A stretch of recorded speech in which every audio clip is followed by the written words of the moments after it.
Leero mu kusaba kwa Kwanjawulo ku Land, Omusumba Rosius Bujingo akowodde abakkiriza obutasubwa Sunday service nalangirira ekisiibo eky'omwezi ogwokusatu. Sunday nga 2 March ye Sunday eno mwenna mugenda kutola amafuta ag'okuyingira omwezi. Monday ng'ennaku z'omwezi 3 omwezi gwa kusatu mwaka 2025 tuyingire ekisiibo ky'ennaku 14 kiri ggwanga ennaku z'omwezi 16 kiba kyeraga kyokka. Olwokutaano olunaasooka lugenda kubeera mu night prayer. Olwokutaano oluddako tubeera ne night prayers 2. Omulamwa gw'ekisiibo gugamba nti Mukama nzijukira.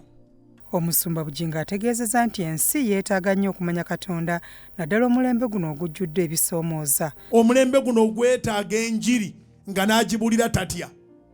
Oba eri ategere kye ŋŋamba. Omulembe guno gwetaaga enjiri nga agibuulira, akugamba nti okolesebwako okujja kutuukirira, by'oyitamu bijja kuggwa, embeera yo yakaseera buseera. So neebaza bwebaza Mukama olw'okundekawo mbeeko byenkola ebimuweesa ekitiibwa eby'omulembe gwange.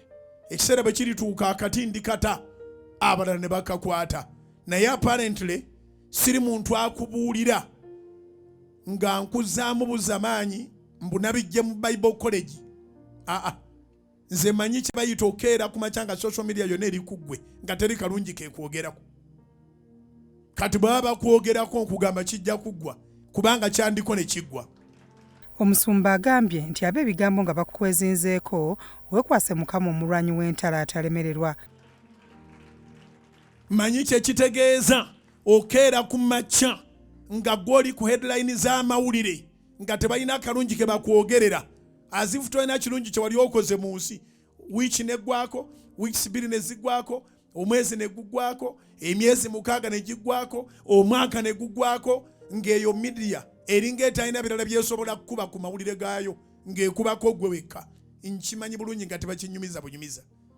So ne bwe baba bakutadde mu mawulire bwe nkugamba nti kijja kuggwa, mba nkugamba nga kyenjogerako nyina experience olw'ekisa kya Katonda. Sinze nzize nga neeyisaawo wonna abadde Katonda. Ayongeddeko nti okuva lwe yeesiga Mukama Katonda asanze okusoomooza okutali kumu, naye ate Mukama tamulekeredde.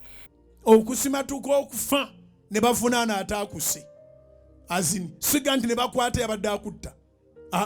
Ni ne bagandi yabadde musiru wa kika ki. Lwaki emipiira gy'emmotoka teyagikubye masasi? Kaakati ye yabadde musiru wa kika ki, lwaki teyagguddewo n'akakasiza ddala nti ofiiridde ddala nga bavunaana omutemu? Naye ng'ate bw'otunula ku sayidi y'omutemu yakola paati ye n'esukka ne weeteeka okukoma. Amasasi ge yasindirira mu mmotoka mwe nali nga tetunayo nti wali abalala 2 abali mabega bola tuli 2 ffeka tuli mu maaso.